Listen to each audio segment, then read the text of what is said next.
I wrote a book called Be the One, and there's two concepts to it. First is the one. So imagine your mom, imagine your dad, how much love you have for them, the relationship you have. Imagine your grandparents if you met them. Imagine your great-grandparents if you met them. So if you go up 12 generations, it was 4,094 people from all over the world that came together to create you. And you're the one. You're the one that they lived for and bled for and cried for and died for. They gave everything they had. All those decisions created you, right? And they did all that for you to be the one.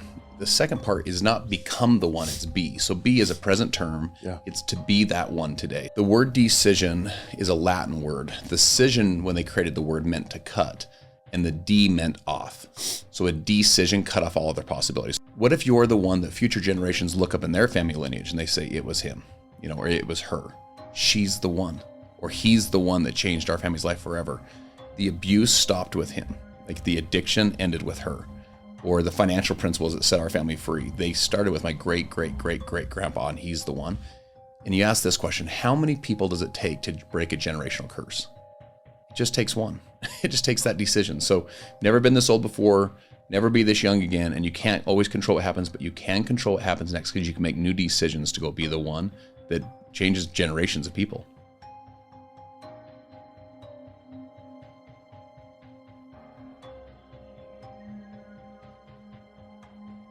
Justin Prince, welcome to the roller coaster. Brother, what an honor to be here. Appreciate making the effort. Man. Thank you. The reason I know you is because your better looking younger brother and I are good friends. Here we go. I would like to say we're good friends, but I think in my heart we're good friends, but probably in Travis's, he's like, no, I know Tyler, he's a friend, but like not a good friend. So like, I think I want to be better friends with Travis. Listen, we all probably feel that way with Travis. We all want more time with him. He's as good of a dude as they come, Yeah, Travis is the best. But I discovered you through Travis and through Jimmy, and dude, you are like, I don't know that I've been this excited to have a guest on the show. And we've had Manti Teo on the show. We've had Brad Lee, some really big guys. But I'm excited about this one specifically because I think you're a master teacher. And I think our audience gets lots of really cool stories. And I think you teach really well through stories. But I think our audience today is going to get taught really well. And so that's why I'm fired up to have you here today. Dude. So thank you. I appreciate that.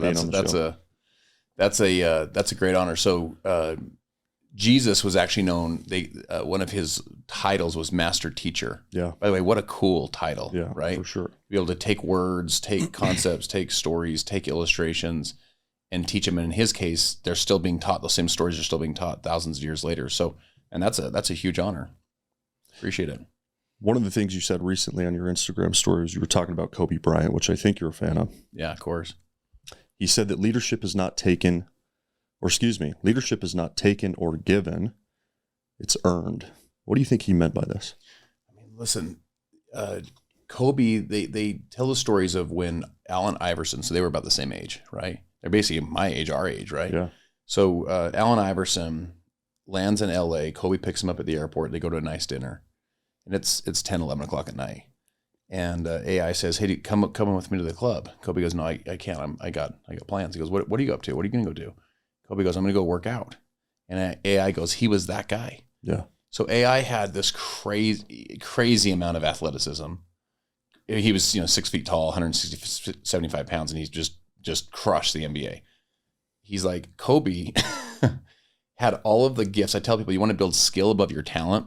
So your talent, your floor, your skills, your ceiling. Yeah.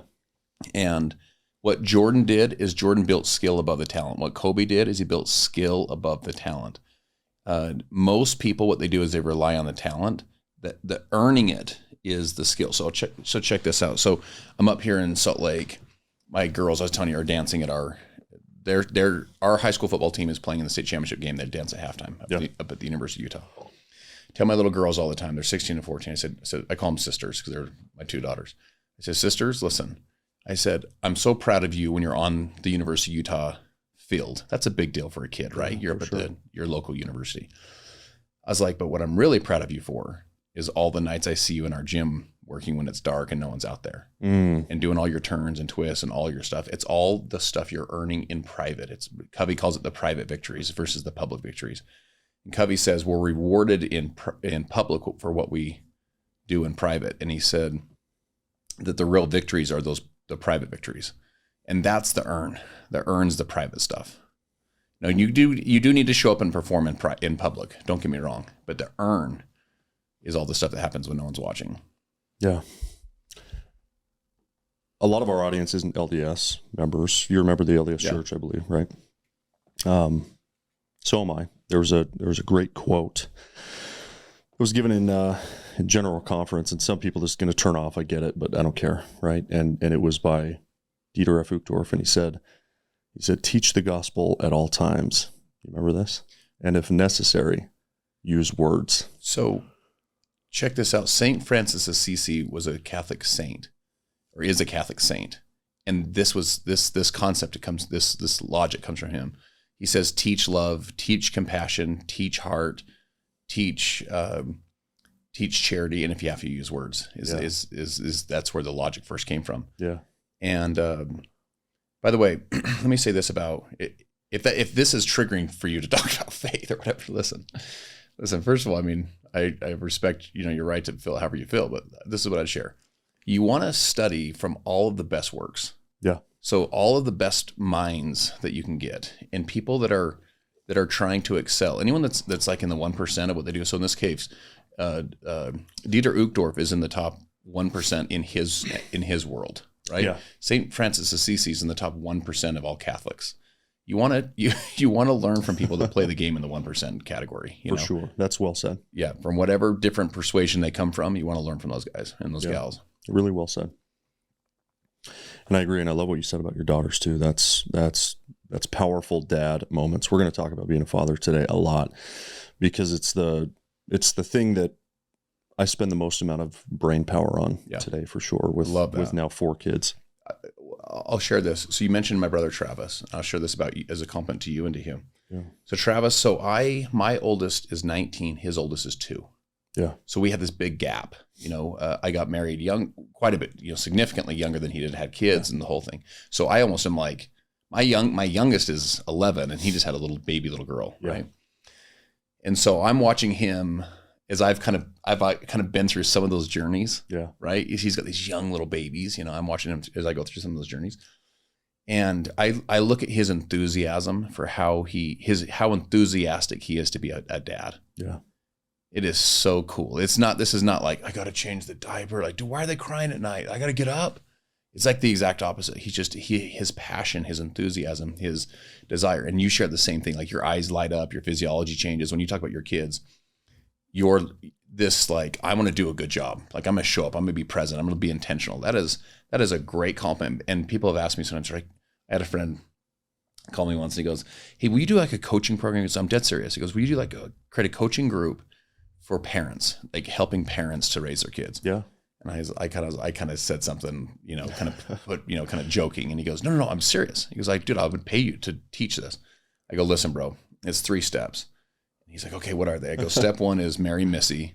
I said, step 2 is have amazing kids. And I said, step 3 is don't screw it up, So I've been fortunate to have an incredible wife and some really, really, really special kids. The point though is this, is if I did one thing right, is I cared. Yeah. I put in the effort. Do you know what I'm saying?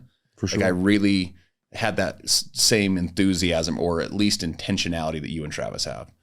And at least attempted to. And that is, man, that's the secret to this stuff, is really trying and really like taking it serious, and versus being like tuned out, or, seeing how it goes, or never working on yourself. If you're reacting too much versus responding, you're never working on yourself. That's where the difference starts setting in as a parent. I feel like the stakes are incredibly high, right? Like I think when I think about business, for example, it's like, I could go raise $100 million and lose it all, and life is going to go on. If I go metaphorically raise $100 million with my kids and lose it all, and I don't do everything that I should have as a father to really help them and help them learn and help them create value in the world and help them serve people, and help them develop their own spirituality and have emotional intelligence and these sort of things, like it's my duty as their father and my wife as their mother to help them do these things, and if we don't, it's, for me, I feel there's potentially generational impacts. Of course. And that's heavy. Yeah, so I wrote a book called Be the One, right? Yeah. And there's two concepts to it. First is the one. So if you take your parents, so imagine your mom real quick, like in your mind, imagine your dad, how much love you have for them, the relationship you have. Imagine your grandparents if you met them. Imagine your great grandparents if you met them. So if you go up 12 generations, it was 4,094 people from all over the world that came together to create you. Oh, man. And you're the one. You're the one that they lived for and bled for and cried for and died for. They gave everything they had. All those decisions created you and created this moment, like our interaction right now. It was 4,094 people over the last 400 years that created this moment. Times two, right? And they did all that for you to be the one. The second part is not become the one, it's be. So be is a present term. Yeah. It's to be that one today. So in other words, you already are the one. Success is an identity process. You'll never outperform the way you see yourself. You realize I'm the one. And then the second part is to be the one today. The book to me was, I hope it motivates and inspires, but what I really hope it does is I hope it teaches. It gives practical, tactical frameworks and formulas. So check this out. The word decision. The word decision is a Latin word. Decision, when they created the word, meant to cut, and the D meant off. So a decision cut off all other possibilities. So if you took a decision to go right, you cut off the possibilities of what would have happened if you would have gone left, right? Because you made a decision. And incision, when they created that word, cut in. So incisions cut in, decisions cut off. Now, you've never been this old before, and you'll never be this young again. And you can't always control what happens, but you can control what happens next, because you can make a decision right now to go be the one in your life. And I tell the story of my fifth generation grandfather, as a guy named George and Sarah Prince. I make decisions today in my life. I think back a lot on George. The decisions that he made, they inspire me. And so I've made and make decisions based on some of the things, the inspiration that I learned from him. What if you're the one that future generations look up in their family lineage and they say it was him? Or it was her. She's the one, or he's the one that changed our family's life forever. The abuse stopped with him. Like the addiction ended with her, or the financial principles that set our family free. They started with my great grandpa, and he's the one. And you ask this question, how many people does it take to break a generational curse? It just takes one. It just takes that decision. So never been this old before, never be this young again. And you can't always control what happens, but you can control what happens next, because you can make new decisions to go be the one that changes generations of people. It's beautifully said. To stay on the topic of parenting and kids, no matter what we do as fathers, as mothers, it doesn't mean that our kids are going to turn out any sort of way. Of course. Right? So how do you encourage parents, right, that are raising their kids to also live in sort of a state of grace for themselves, to understand that their children are not going to become the perfect version that you think they're going to become? A couple things. I think what your real goal is as a parent is to teach principles and values. So you're trying to instill principles and values. So if you look at like our country right now, so we're in the United States, right? In the United States, we're losing some of the baseline principles, baseline values, and that's actually one of the biggest challenges, right? So you have to find ways to ingrain in the kids the baseline values. Now, at the end of the day, the kids are going to choose and make their own decisions. They're going to do what they're going to do. I get it. We all made stupid mistakes ourselves. I was at the gym the other day, and thank you to our sponsors over at Bucked Up. I love this company. I love their products, their apparel, and their supplements. Recently, they dropped the mother of all pre-workouts, Mother Bucker. This is not for the faint of heart. This will make you want to claw your face off. So don't get stuck in traffic when you're headed to the gym. I love these guys. I love this company, and I love their products. They are clearly the best tasting pre-workout on the entire market, and they're number one for a reason. Bucked Up is my favorite workout brand, hands down. And they also have my favorite apparel for working out and just for daily life. It's Lululemon-like quality, but for a fraction of the price that's affordable. So head over to their site, buckedup.com, where you can check it out. And for 20% off their entire site, use the code TylerHall20. there was a young kid that was pushing the sled. You've seen the sled, you stack the weights on it. The kid's pushing the sled. This kid's about 14, kind of a wiry young kid. And I saw one of the other guys at the gym talking to him, and it's his dad. I go, what school does your son go to? He goes, well, he's not going to school today. And I said, yeah, what school does he go to? He goes to this school. I said, okay. And he goes, but he's not going today. And I go, what's up? And he goes, oh, he got in trouble. And I could tell the dad was frustrated. He got in trouble at school, and so he's suspended. So he's pushing the sled. He's literally, his dad said to him, he goes, I want you to push it there and push it back and push it there and push it back until I come back. You could tell his dad's trying to have a moment, right? I said, okay, cool. So I finished my workout. This kid's 14 years old. My little girl's 14 years old. So they don't go to the same school, but they're in the same community, same basic community. Yeah. And I was about to walk out the door, and I said, I'm going to turn around, go talk to him. I said, hey, what's your name? Stands up, tells me his name, shakes my hand. I said, what's up? I said, hey, listen, dude. I said, your dad told me that you're in trouble right now. I said, I don't know what you did. I said, honestly, I don't care. Let me just tell you this, though. I said, can I give you some advice? And he goes, yeah. He was 14. He's like, sure. I said, you are not what you did.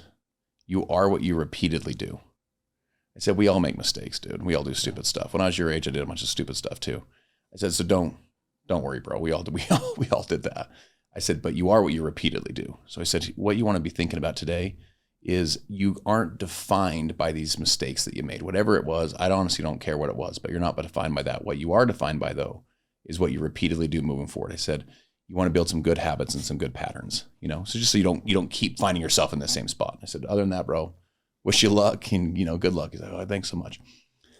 So one of the ways I encourage people to think about it is you want to create your future with your future, not your past.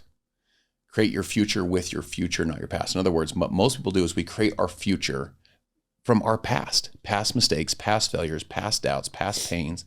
You want to create your future with your future, not your past. So like with your kids, speak life into your kids' future. So in my book, I teach some research on the power of words. Now, words themselves are neutral. So if someone walks up to you, they're 3 years old, and they say, you're stupid and you're going to fail. You're like, all right, well, whatever. It's a 3-year-old. Like, where's your mom to get out of here? If a 33-year-old walks up to you and says, you're stupid, you're going to fail, all of a sudden you're like, oh, dude, why do you say that? What's up? Yeah. What's the difference? The words were the same, but the weight that you gave to the words was heavier to the 33-year-old than it was to the 3-year-old. Same words, more weight. Right?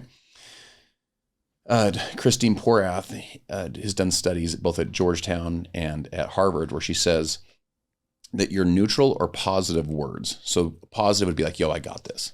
You know what I'm saying? I believe in myself. Positive to your child would be like, hey, your dad loves you. Just want you to know you're special. Yeah. It's like positive, right? They're 10 times more impactful than the thought. So if you say like, I got this, I'm going to make this thing happen. I can overcome this. That's 10 times more impactful than just thinking it. The negative words are 40 to 70 times more impactful on the negative. So you say, I'm such an idiot. I'm such a freaking loser. Gosh dang, I don't know what I'm doing. Ooh. It's 70 times more impactful. So you want to create your future with your future, not your past. In other words, create your future with this vision. It's like with your kids, you're telling them, hey, because success is an identity process. So if you think you're a loser, you're not going to show up and play like a winner. If you think you're a winner, you're not going to roll over and quit like a loser. James Clear wrote the book Atomic Habits, and he says, there's 2 boys, one of which stole the candy. And they said to the child, they said, did you steal the candy? The little boy said, I didn't steal the candy. The other little boy, did you steal the candy? The little boy said, I don't steal. So I don't steal is an identity where I didn't steal that particular piece of candy is an action. Yeah. And that kid's consistent with his identity. I don't even steal. It wasn't me. It'd be like saying, do you drink? Did you drink this? I don't even drink, And so it's an identity. And with our kids, you're trying to build in the identity. Now, identity of what? Values and principles. So Roy Disney's older brother was Walt Disney's older brother was Roy. Roy was more the executor, Walt was more the dreamer, the visionary. Roy said, when your values are clear, your decision-making becomes easy. So what are you trying to do as a parent? You're trying to teach values and principles to those kids so that when you're not there and it's a dark night and it's late and it's a compromising situation, and they have to make a new decision, they rest back on the values and principles they were taught by their parents. And the best way to teach values and principles, as you know, is through example, because the essence of leadership is example. Teaching them through what, like you said earlier, was perfectly said. If you have to, use words. If not, you teach them through all your example. Yeah. But on the flip side of that, right? Words are so powerful. Oh, of course. Like you said, right? And, me and my wife have, and I've been very open about this on the podcast, is, we've been through a very difficult year and a half. She almost died last year in March. And, ever since then, we had this kind of almost like too smooth of a first 10 years of marriage. And then the last year and a half has been a little bit shaky between us. And, we're in a really good spot now, but it hasn't come without a lot of work and therapy and time and difficult conversations and these sort of things. Good for you. And we had our therapist, I remember, asked us, he said, Tyler, what are your love languages? And I said, hands down, far and away, number one, words of affirmation. Wow. And I think most men, it's physical touch, words of affirmation, or in 70% of men, of course, too, right? And he said, what words are you not being told that you wish you were being told? And I think he's expecting me to say some elaborate thing. And I just said, thank you. Wow. That's enough for me. The next day, I get a text from my wife in the morning. I'm already at my office. I'm already kind of, boots on. Yeah, of course. She said, hey, I just wanted to say thank you and I love you. Yeah. And I'm really appreciative of everything that you do for our family. And I knew these words were coming from a place of the day before our therapist said to do a thing. Didn't matter. Of course, dude. It changed everything. Love that. And there's this great book called The Proper Care and Feeding of Husbands. I don't know if you've read this. I've heard of it, never read it. And there's a principle in the book that talks about, really the premise of the book is that men only need three things: food, sex, and to be told they're the man every once in a while. Not every day, not all the time, but every once in a while. And I find that totally true. That's so but interesting. It's to be told, not to be shown, but to be told using words. So, I think words are very powerful. There's old Bible verses that say that life and death is in the power of the tongue. And so going back to Christine Porras' research, right, the actual science of it. Yeah. Life is, your words are 10x more powerful than the thought. That's the life. You breathe life into somebody. Like, I thank you so much. I love you. I appreciate you. I care about you. You say to your kids, instead of just like, hey, have fun at school, you like grab them on the shoulders. Hey, listen.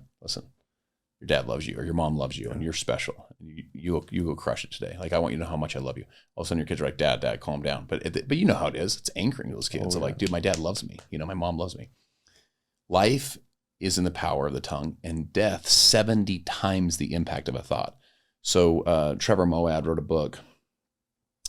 He talks about getting to neutral in your language, and starting at neutral and then speaking positive. But he would work. He was like a brain expert. He's since passed, but he would go work with like Alabama football, for example. And they would start by cutting out things like, I'm tired, I'm hot, I'm thirsty.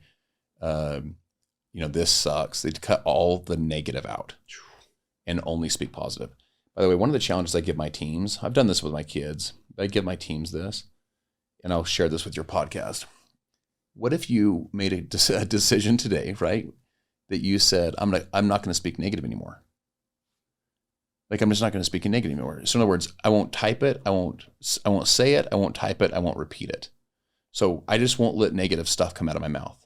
Travis is actually really good at this. He's really, really intentional about this. Travis does not talk trash on people. Now when I say he doesn't, maybe he here and there on accident, but he is intentional not to, right? Yeah. So I won't say it. If I wouldn't say it to someone's face, don't say it. And by the way, if you have something you need to go say, then go work your stuff out, right? I won't type it. We live in keyboard courage world, right? Whether it's on social media, whether it's on your text, it's easy to talk. It's easy to be pretty tough behind a keyboard. Yeah. But if you wouldn't say it to their face, or if you wouldn't want them looking over your shoulder, then don't type it. And then don't repeat it. The only thing that gives a rumor life is breath. It's, did you hear about so-and-so? Oh yeah. And you just keep it going.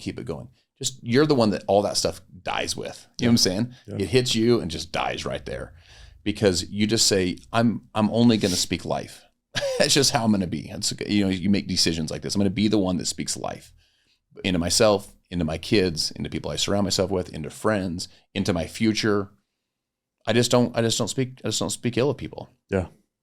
I was working out with a friend of mine named Manti Teo, and I know he would be comfortable with me sharing this story. This was probably 2 or 3 months ago, and a mutual friend came over and was talking to us at the gym and started running his mouth on somebody else. And this friend has kind of a tendency of doing that, and this was, Manti and I weren't super close at this time, but we were starting to develop a relationship. He was getting ready to come on the show that same day. And I do not engage in that stuff ever. Yeah, I hate it. And I preach it to my audience, and I tell everybody, it's just, for so many reasons, it's just totally unacceptable in my mind. And so I literally just walked away. I'm like, I can't even, this is messing with my psyche. I can't even be a part of this. I don't even want to listen to this.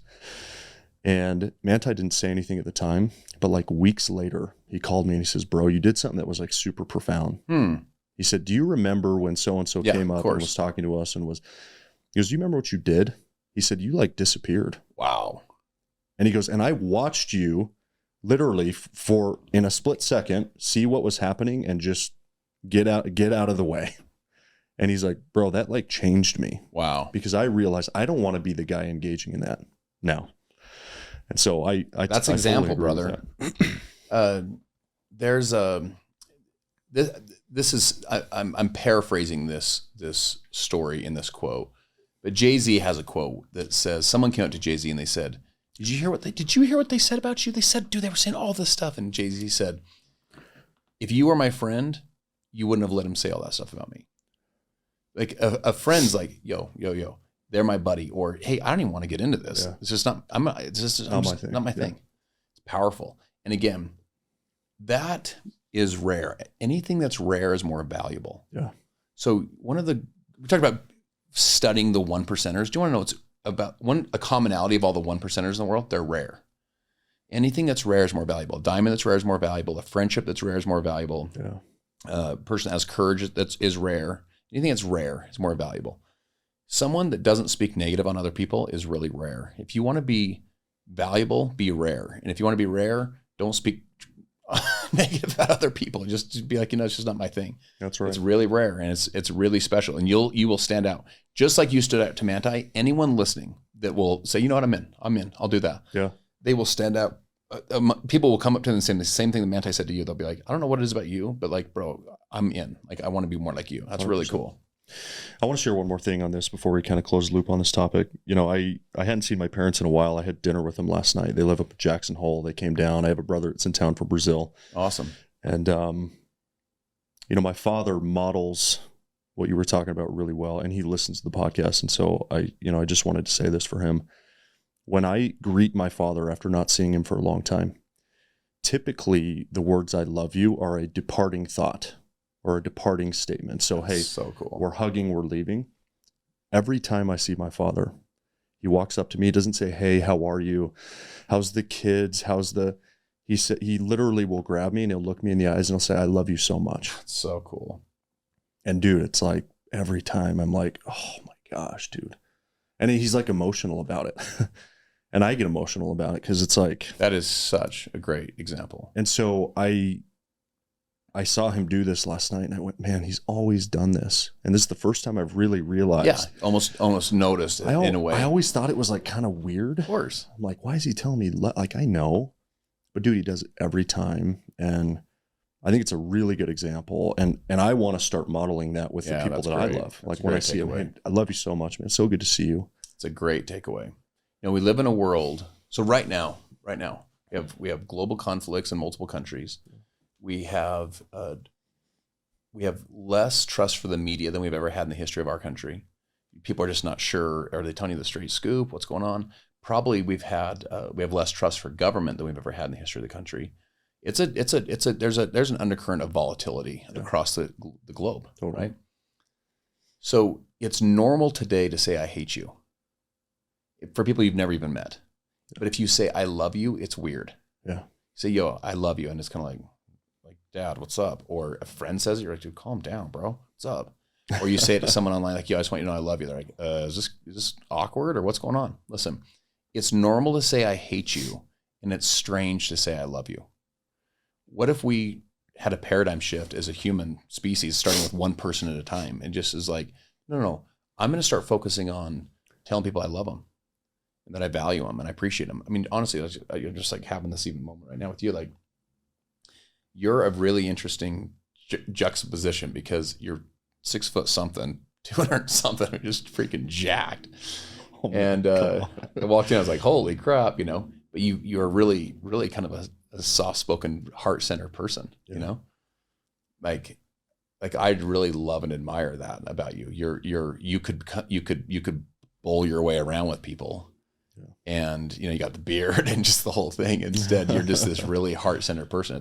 That's a trait to admire, and that's a trait to love and respect, you know? Thanks, man. You know, I consider myself somebody who's very dangerous and very. You want to be a warrior in a garden versus a gardener in a war. I really do consider myself that way, and I try to be. If we ever end up in a room together, which I hope we do at some point, when at a mastermind or we're hosting something together, you'll see that I tend to say probably the least amount of words in the room, but when I talk, people listen. Yeah, of course. And that's always been not always, I think it's been developed over time, but that's always been something that I'm really proud of. So thank you. That's a great way to live. Most people are terrible listeners. They're highly insecure, so they talk a lot to cover their insecurities, thinking that that's going to, you know, trick everybody. You know, the minute you open your mouth, people figure you out. Yeah. And you want to be the kind of person that talks soft and carries a big stick, you know? One more thing on words that I've started to practice, because I think the audience is going to take a lot of really cool things away from this. So I want to share one more, and I'm curious to get your perspective on this. But when you're introduced to somebody new, okay, normally the way that we get introduced to somebody new is based on what we've done or what we do. So, for example, hey, this is my friend Justin. Yeah. He's a successful business guy. He's sold blah, blah, blah. He's made X millions. He's blah, blah, blah, blah, he wrote a book. Of course. When I get introduced that way, I tend to, and now my really close friends know not to do this. Yeah. Because who I am is not what I do or what I've done. Of course. And so I'm very intentional about introducing myself. No, actually, thank you, but I'm Tyler. I'm a father of 4 beautiful children. I'm a husband, a loving wife. I'm a child of God. I'm an avid motorcycle racer. You know, I have a podcast. I'm super passionate about it, but I also successfully scaled and sold a company a couple of years ago, and that's cool, whatever, right? So I try to make what I do and what I've done really the afterthought of who I am. And the other thing that I do in introductions, and this shocks people, but if I get introduced to somebody new, the first thing I do is, instead of reaching out my hand, I open my arms to elicit a hug. That's sick. And then I say, it is so good to meet you. People are like, why? Yeah. And they're like confused. Of course. But it's like, it's memorable. And so people will never, I'm Tyler. I don't care if they know who I am or they know the pot or whatever. It's like, hey, I'm Tyler Hall. It's so good to meet you, man. Like, this is a pleasure. You want to know what's interesting? Do you know where handshaking came from? No. So handshaking came from that I would show you my hand to show you it didn't have a gun in it. Just I'm not going to a gun or a weapon. Yeah. Basically, I'm not going to kill you. You know, basically. So it's just like, yo, what's up? And you're like, okay, we're good. We're good. Okay. I mean, think about the evolution of a species that you're suggesting there. Yeah. It goes from like, yo, I'm not going to hurt you, so therefore I'll shake your hand. It's like, no. Like I already love you, and I already want you to know I acknowledge who you really are. I tell people, this will be the one. You are not who you are who you were born to be. So when you see people, you don't see them as they are, you see them as they were born to be. In other words, you see potential. I tell people there's 3 S's. You see it, say it, schedule it. So you see people not as they are born to be. Like, you see who they really are. Yeah. And 2 is you say it to them. Like, find things about people that you can give sincere, genuine, authentic, real compliments. Yeah. And just be like, yo, I just want you to know, it's a little bit of what you said earlier about with your wife. Like, just, baby, I just need you to tell you, just simple thank you is all I need. Yeah. People are starving for, as a human, I'm talking like in their soul, right? For someone to be like, yo, I see you. And I see that what you do here is really cool. You know, it's a real gift you have. and it's sincere. You're finding real things. So you see it, you say it, and then you schedule time with people. Like schedule time to pour. And this is particularly like in business. If you have a dynamic person in your organization, schedule time to pour into that person. Schedule time to get around them. Schedule time to the kids. Schedule time with the kids. Don't hope that you teach them values and principles. Don't hope that you get around them. Like make it scheduled in your life that like, baby, I'm going to hang out with you, with your wife. Schedule time. So you see them not as they are, as they are born to be. And this idea of you're not who you are, you're who you're born to be. When you look at a picture when you were 7 years old, yes, you were 7, but that's not who you were. You when you're 17. Yes, you were 17, but you're like, no. You almost want to talk to him, bro. You got a big future ahead of you. Yeah. Like, don't make too many stupid mistakes right now. When they're 27, 37, you start looking at them like, this is actually who I was born to. Like you look at your dad. If you looked at pictures of your dad when he was 24, you'd be like, that's my dad. That's not who your dad is. Yeah. Your dad's who he's born to be. Yeah. It's all that potential. And you start seeing people as who they really, really are. And they're the one that changes family lineages forever. Do you know what one goes hand in hand with that, Justin, that I'd love to get your perspective on is we have this huge sort of culturally ingrained issue, which is that we associate people with who they once were. So to this same point, so for example, 10 years ago, I was a young software sales rep. Today, I'm very different. If I see somebody that I haven't seen in 10 years that knew me as that guy, They don't even recognize you anymore. they don't, but they tend to want to treat you as who you were 10 years ago, right? So how do you counsel people to be like, hey, listen, people change and people evolve, and sometimes people go up and sometimes they go down and sometimes they stay flat, but it's important to sort of really try to understand also not who they can become, but who they are today. Okay, so I have two thoughts. One is the thought for you listening, right? Yeah. For you and I. Yeah. If you meet me in 6 months, if we go hang out a year from now, 5 years from now, I hope you say, Justin, you're like a different person. Change. Yes. I hope you say that. Yeah. I hope that I will go with so much intention to grow between now and that time that you'll just be like, man, I thought you were like on point. You're like on point, that kind of thing. Yeah. Right. That's what I hope. I hope you're not like, dude, you're the same guy, dude, I met 5 years ago. Now I hope the values, morals, principles, that kind of stuff, I hope that stuff stays similar. Yeah. But like personal development and vibe and what I'm doing in the world and the value that I'm adding, I hope you're just like, dude, it's a whole different level. So first of all, it starts with us knowing that you want to change, you want to grow, you want to grow into the person you're born to be. Second thing is, I think there's that time when you reconnect with someone,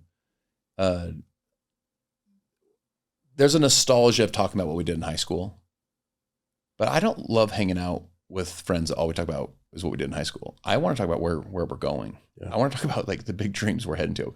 John Maxwell wrote the foreword for my book. John Maxwell, Inc. magazine says the world's foremost authority on leadership. Yeah. He's written more leadership content than any human that's ever lived in the history of the world, right? Written 100 leadership books, etc.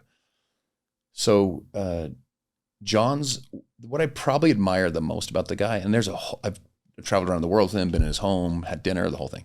What I probably admire the most, he almost never talks about what he's done. And he's done some crazy, crazy stuff. Yeah. He always talks about what he's doing next. Just kind of like, yeah, dude, I'm doing this and then this. He doesn't even talk about what he did last week.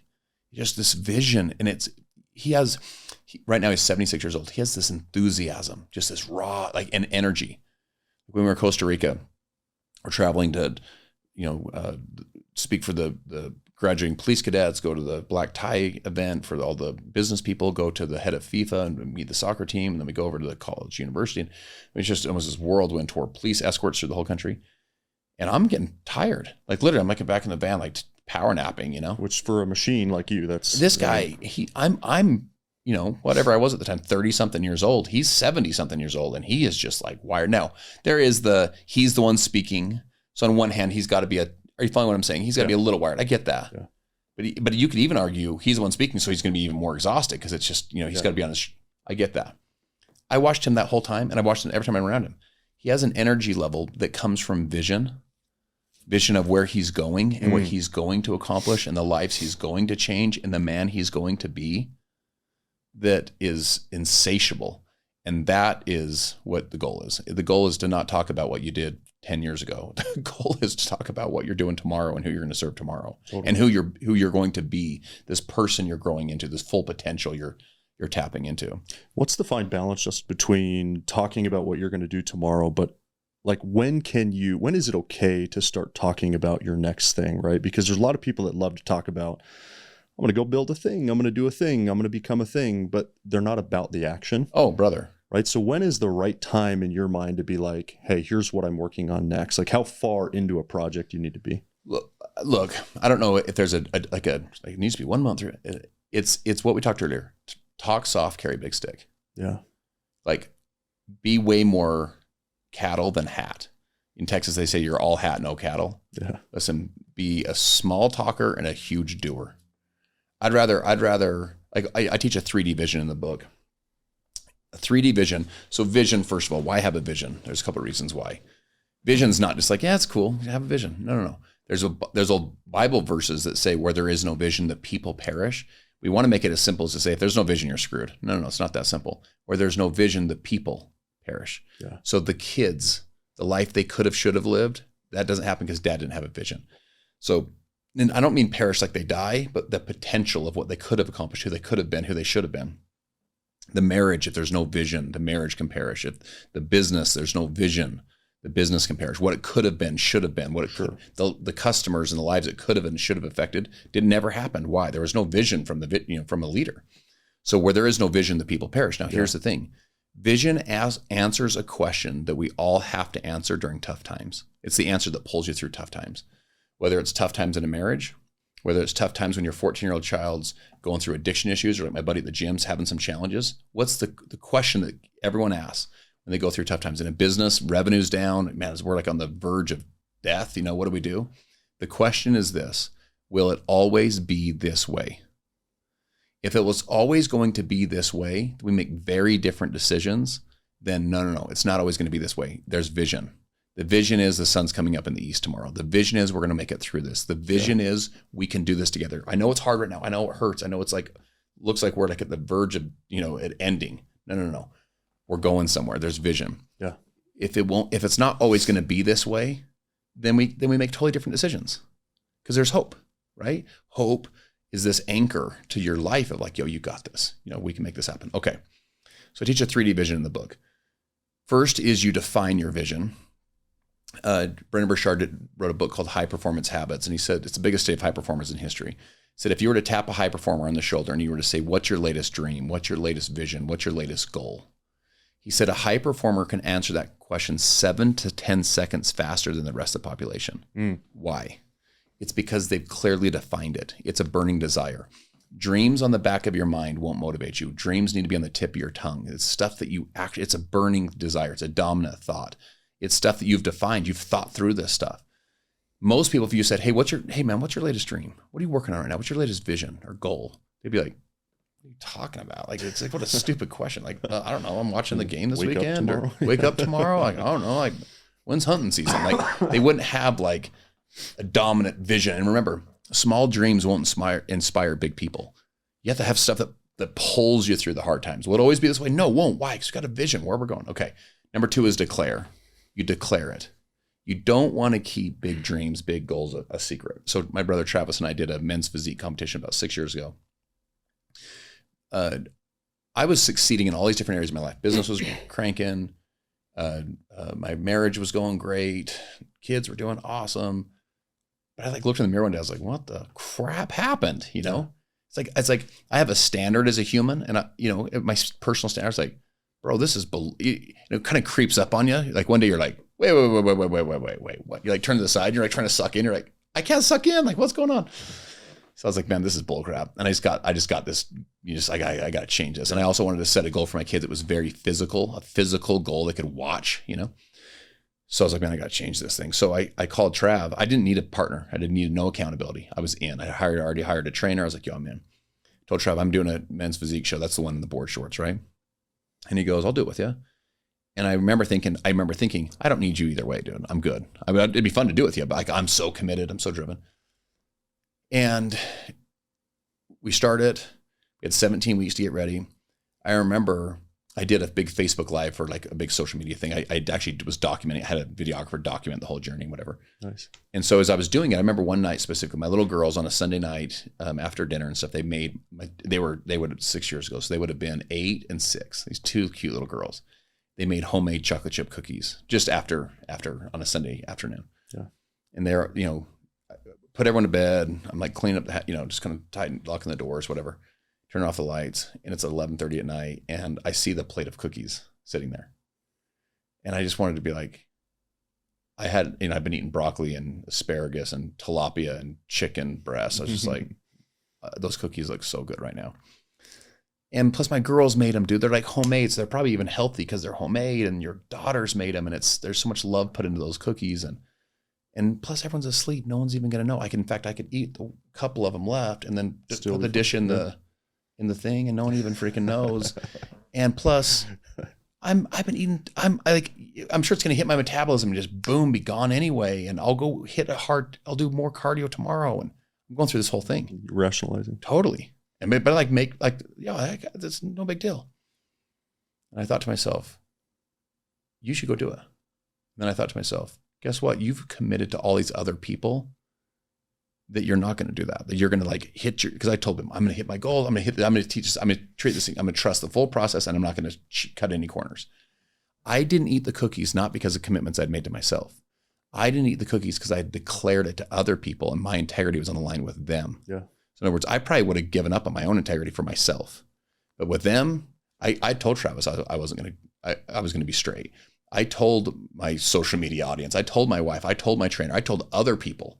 So my public integrity held me in check when privately no one would have really known. Yeah. And the goal in life is to sync your public and private integrity to where you're the same person in private that you are in public, and you're the same person in public that you are in private. You sync that stuff. I was out of alignment with my own integrity, Yeah. So if I wouldn't have declared it, I would have betrayed the integrity. So you want to declare your dreams. Now, when do you do it? Listen, you tell people, don't talk a big game, be about a big game, but you do want to declare like, yo dad, yo mom, I'm going to go start a business, and I need your support. I'm going to go make this happen. Or you say to your wife, baby, we're going to go do this thing. I remember when I was 25, I started my first business. I was on a Sunday morning. I told my wife, I'm like, honey, we're going to do this. I was just like, I declared it to her. We're going to be millionaires, honey. And she's like, okay, baby. Our first business failed, by the way. Since it worked out, but that first one failed, Yeah. The point is I declared it. I put my integrity on the line, my public integrity. That's good. That's a good hook for you. And then last is you want to dedicate. So you define, you declare, you dedicate. Dedicate is what? Dedicate your life to it. You want to be about this stuff. Like I tell people, if you're in, be all in. There's no lukewarm winners. You got to dedicate yourself to stuff. You don't, hope is not a strategy. Hope's a great thing, but hope is a terrible business strategy. You don't hope things pan out. You make things pan out. There's 5 levels of certainty. By the way, certainty is such an interesting word. Guess how certain people are about things they're certain about? They're pretty freaking certain about it. They're like they get really anchored into stuff. Like, no, this is how it is. Okay. 5 levels of certainty. Lowest level, so level 5, the lowest level, would be that's impossible. So if something was completely impossible, guess how much energy, time, drive, commitment you're going to put into it? Well, not very much, dude. It's impossible. It's literally impossible. Okay. Next one up is possible. You have to at least believe it's possible, or else you're not going to chase it. If it's completely impossible, that's going to be tough. Next one up is improbable. Improbable means it is possible, but the odds of this panning out for me are pretty low, right? Like it's the deck stacked against me. The next level up would be probable. So yes, it's possible. And guess what? The deck's stacked in my favor. I might pull this. I'm probably going to pull this thing off. The last step, the highest level of certainty, is inevitable. Inevitable is what? It's guaranteed to happen. And you know what's so interesting? I know you know this. You're at a stage, we're just meeting right now, and I can already tell. I can tell by your physical fitness. I can tell by the way you talk about your family. I can tell about your business success. You have areas of your life that if you commit yourself to it, you going in, you're like, this is going to work. Like I'll get in shape, or I'll build a business. With all the dynamics of life, you'll still, because you have created certainty to that level, you know that the success patterns and principles, you're like, I'm going to go apply them to this, and it's inevitable. It's going to work. Yeah. Thank you. That's the level of certainty. someone else looks at the exact same task and says it's impossible. Totally. Man, whew. There's a lot on that one alone. I want to circle back to something you said. It's been bothering me the entire episode, and I needed to revisit it. You talked about the kid in the gym, the 14-year-old, and hopefully people are still with us, and so they understand what I'm referencing from earlier in the episode. But you talked about this 14-year-old, like, you didn't have to do that. Like, why? Like, what was it in you that was like, I'm not going to walk out the door. I'm going to turn around. I'm going to go talk to this kid. You don't know this kid. You're never going to see this kid again, probably. Right. So why? What's the point? Look, I had a couple thoughts. The first one is, if you can, should you? You know, it's like an old Jim Rohn question. It's like, if you can, should you? If you can be kind, should you? If you can be generous, should you? If you can do more, if you can do more for your kids, should you? If you could do more for your wife, should you? When you first start making money, for example, you have to make enough to what?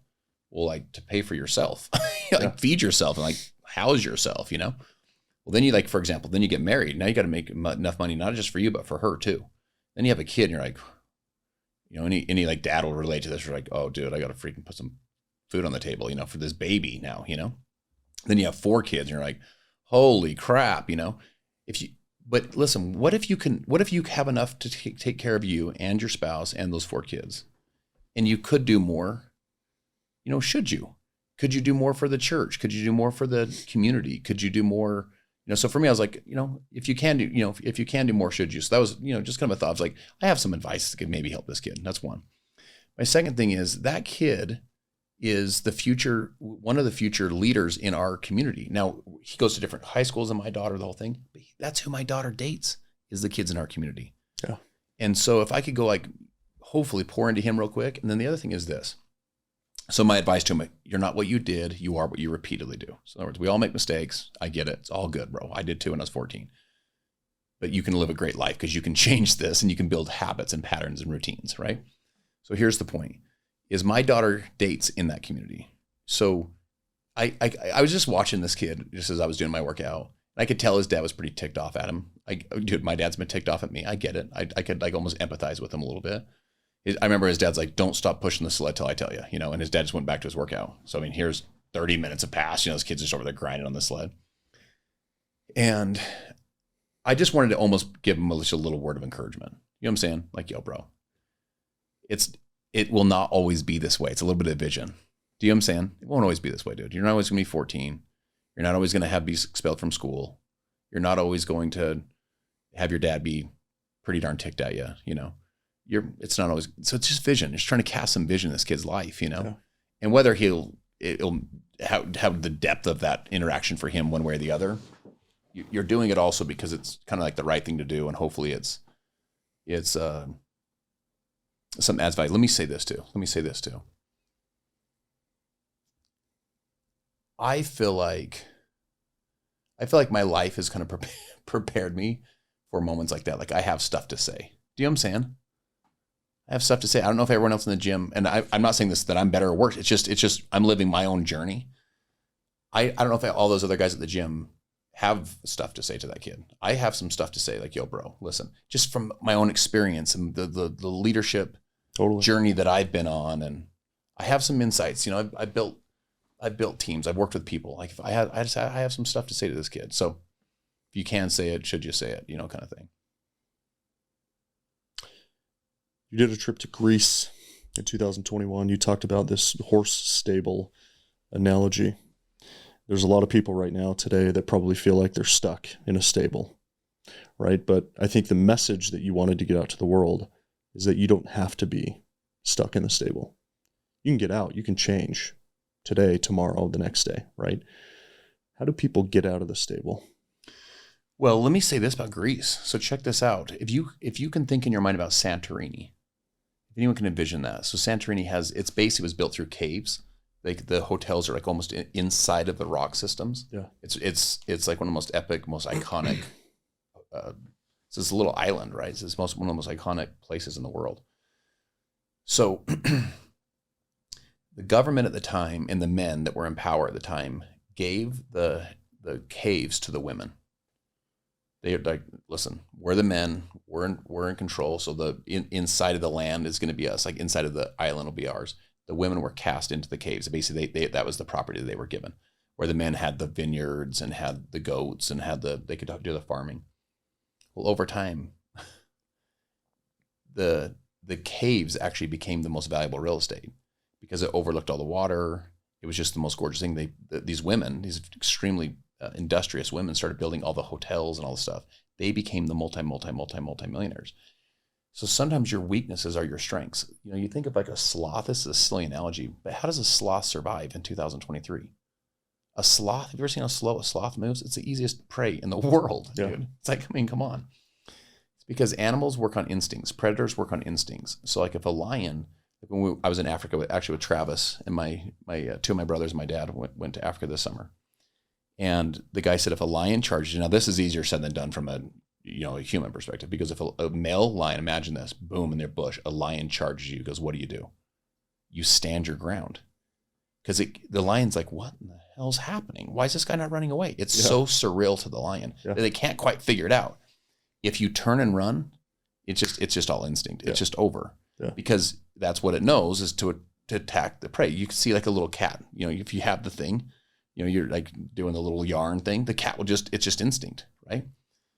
Why do they not attack a sloth? Because its greatest weakness is how slow it is. Its greatest strength is how slow it is. Sometimes your biggest weaknesses are your biggest strengths. They're things that are actually working in your favor, not against your favor. So much of change is just self-awareness. You say, you know what? I'm not going to use this as the reason that I'm going to it's not going to work. I'm going to use this as the reason it is going to work. So in other words, the bigger the struggle, the bigger the story. The bigger the struggle, the louder the applause when you cross stage. If you're going through a really, really, really hard time right now, listen, you pull out of this and you tell us this story, you're going to get a standing ovation. Yeah. There's a formula I teach called E plus R equals O. E plus R equals O. So event plus response equals outcome. Event plus response. 3 quick lessons from that. First is the E doesn't equal the O. So the events of your life don't equal the outcome of your life. In other words, you're not a victim to events. You're a victor to your response to the events. In other words, you own the R. It's the E plus the R that equals the O. It's the event plus your response that equals the outcome. Yeah. Viktor Frankl was hauled away into the Nazi concentration camps in Auschwitz with his family. And he said that they could take everything from him. This is in Man's Search for Meaning. He said, well, what they couldn't take was the gap. The gap was the R. He said it was his response. It's how he chose to show up. I mean, just the most powerful human example of saying, no, you can't take that from me. Yeah. You can take everything else. These events can happen, but I'm going to own the way I show up. That is so powerful. Second thought is the R is not react. The R is respond. So great leaders don't react. Great leaders respond. How are you going to respond? How are you going to show up? And are you responding? You press pause in your life to say, okay, how am I going to show up right now? Like, how am I going to respond to this? Your kids do something, and instead of being like, if you do that, instead of that, just instant reaction, you take how do I want to show up right now? Because that leads to the third point, which is your R creates an E for others. Your response creates an event for others. Yeah. The way that you choose to respond to the events of your life will create events for other people in their life. Yeah. So as a dad, you flip out, cool. You just create an event for your kids. As a dad, you show up and you give them a hug and say, hey, son, I love you. You just create an event for your kids. What event are you trying to create through the way that you choose to respond in life? Really good. Got a couple minutes. We're going to wrap here, but I want to talk about, there's a lot of things I want to talk about. We're going to have to run this back. 100%. I'm game anytime, bro. I'm going to go with this one.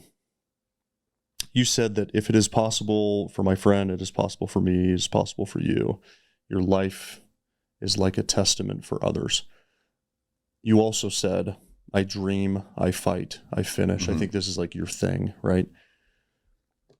I want you to close with just a message of strength and a message of encouragement to people who are feeling, specifically in 2023, it's tough. It's heavy. It's tough out there.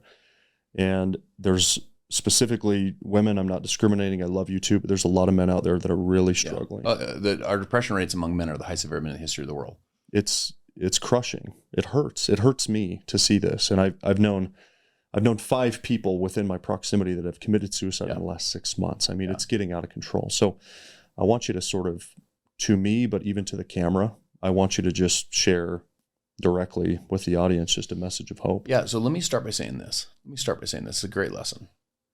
This is a lesson that you're teaching without saying anything.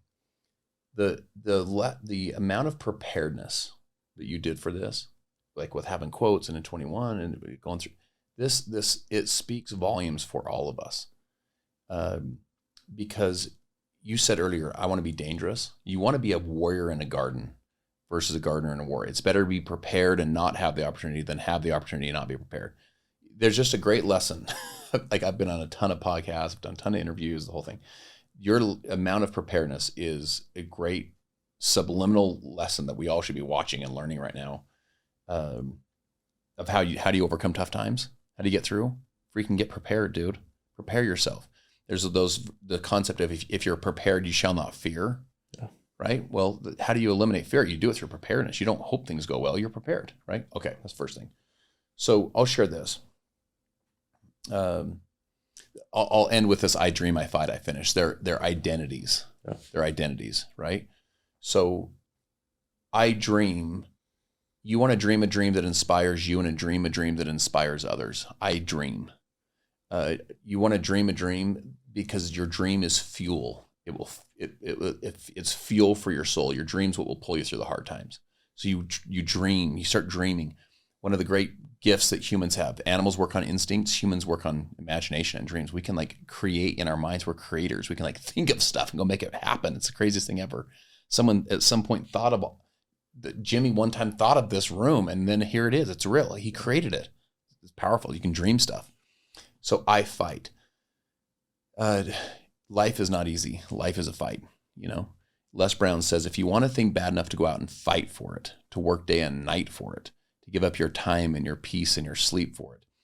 If all you dream and scheme is about it and life seems useless and worthless without it, if you'll gladly sweat for it and fret for it and plan for it and give up your terror of the opposition for it, if you'll simply go after that thing that you want with all of your capacity, strength and sagacity, faith, hope, confidence, and stern pertinacity, if neither famine nor gout, sickness nor pain of body and brain can keep you away from that thing that you want, if dogged and grim, you beseech and you beset it with the help of God, you will get it. So you say, I fight. You go fight for stuff. And then I finish. Listen, you want to be a small talker and a big finisher. So Thomas Monson said, stick to a task until it sticks to you. Beginners are many, finishers are few.